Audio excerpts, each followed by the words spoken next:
front side of the temple, always painted, never white. These are the slide sides. Let me show you an archaeological representation. That's around. The bullets around are the columns. A wall, again columns, and here at the back of the temple, underground, was the oracle. That's the place where a woman of 50 years old was on a tripod, a chair with 3 legs.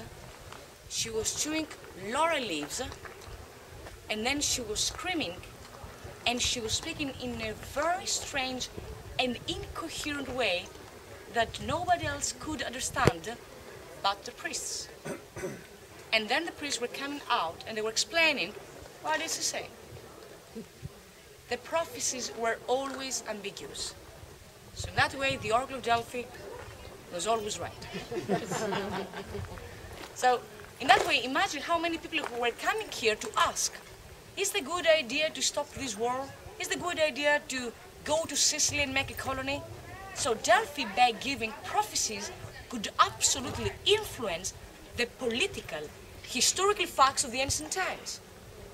And in the 4th century BC, the 7 wise people of Greece wrote on the walls of this part of the temple important philosophical phrases.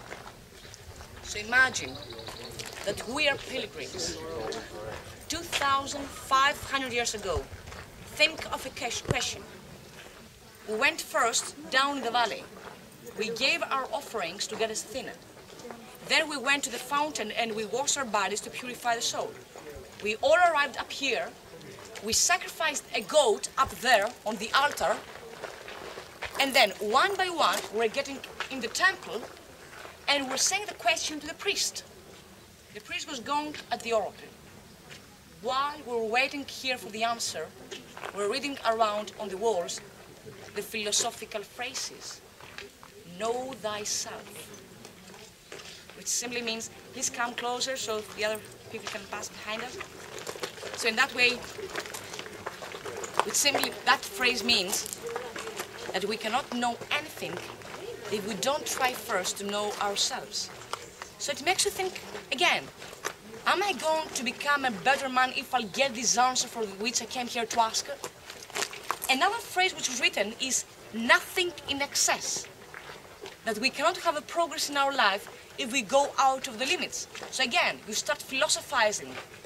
Am I sure that I'm not going out of the limits by doing this thing for which I came here to ask? That's how Delphi got also a philosophical dimension and is considered the most spiritual place among all the other places.